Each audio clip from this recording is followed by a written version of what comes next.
हाय सर्वांना, स्वागत आहे तुमचं ॲक्टिव्ह पूजामध्ये. मी पूजा. आज आपण झणझणीत असं पिठलं बनवणार आहोत, तर म्हणजे बेसन. तर कोण कोण याला पिठलं म्हणतात, तर कोण बेसन म्हणतात. तर चला एकदम महाराष्ट्रीयन पद्धतीने बनवूयात. तर इथे मी मूठभर कोथिंबीर घेतलेली आहे आणि कोथिंबीरचे देठसुद्धा टाकलेत. 7 ते 8 लसूण पाकळ्या, 9-10 मिरच्या टाकायच्या आहेत आणि 1 छोटा चमचा जिरे हे जाडसर मिक्सरवरती वाटून घ्यायचे. कढईमध्ये 2 पळी तेल टाकून घ्यायचं. 1 छोटा चमचा मोहरी टाकूया आणि पाव चमचा जिरे टाकून घेऊयात. तर जिरे आपण वाटणामध्ये सुद्धा टाकलेले आहेत, त्यामुळे थोडेसे टाकून घ्यायचे.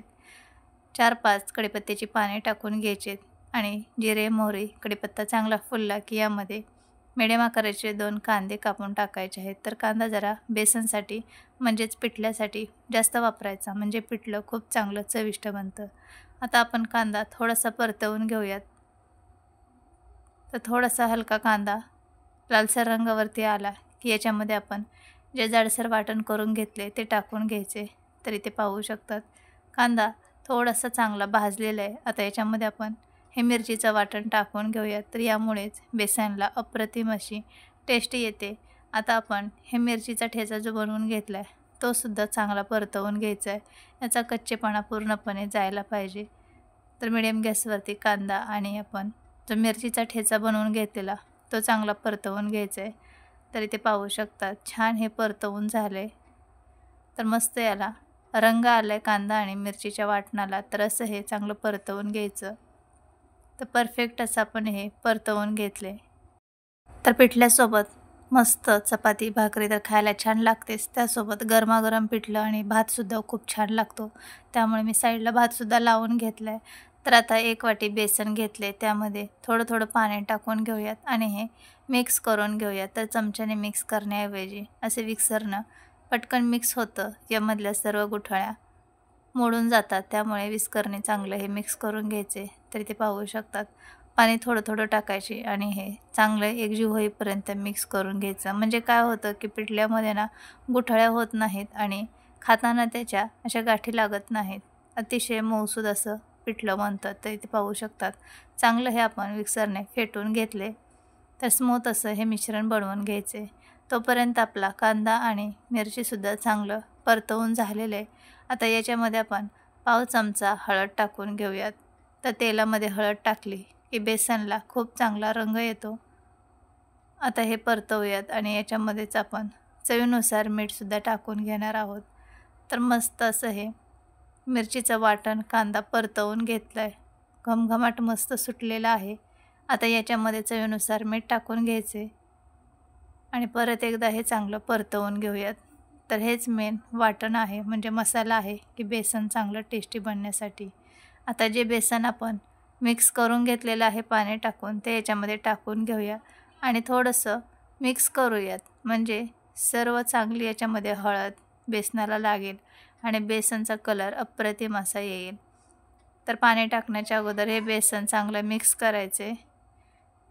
तर ते पाहू शकतात पाणी न टाकता अगोदर आपण हे मिक्स करून घेतले. आता याच्यामध्ये थोडं थोडं करून पाणी टाकूया आणि हे बेसन चांगलं शिजवून घेऊयात.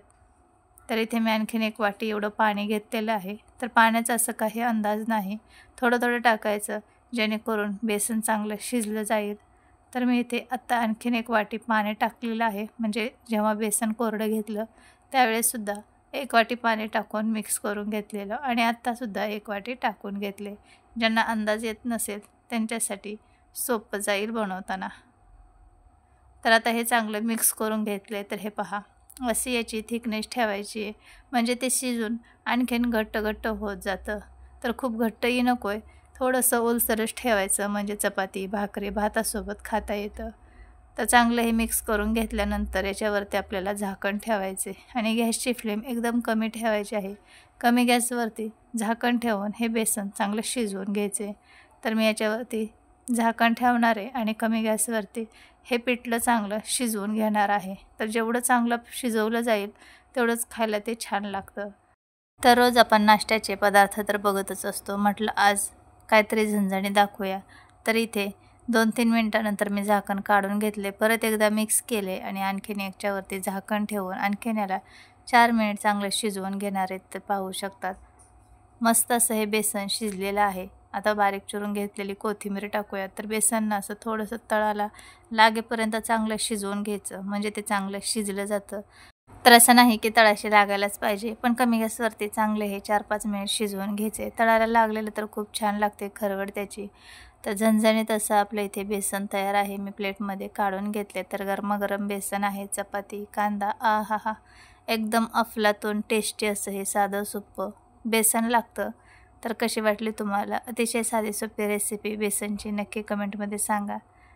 तर अशा पद्धतीने आपण झणझणीत पिठलं बनवलेलं आहे. दिसतंय ना एकदम भारी, खायलासुद्धा तेवढंच हे टेस्टी लागतं बरं का. नक्की एकदा करून पहा तुम्ही जर केव्हा बनवलं नसेल अशा पद्धतीने. तर प्रत्येकजण बनवतं आपापल्या वेगवेगळ्या पद्धतीने. तर मी असं नेहमी बनवत असते आणि घरामध्ये सर्वांनाच खूप हे बेसन आवडतं बरं का. तर असं आपण बेसन चपातीचा साधा सिंपल बेत केलेला आहे. कशी वाटली रेसिपी नक्की कमेंटमध्ये सांगा. माझ्या रेसिपी पाहायला आवडत असतील तर चॅनलला सबस्क्राईब, लाईक, कमेंट, शेअर करा. आपण भेटूया पुढच्या अशा साध्या सोप्या भन्नाट रेसिपीमध्ये. तोपर्यंत बाय बाय.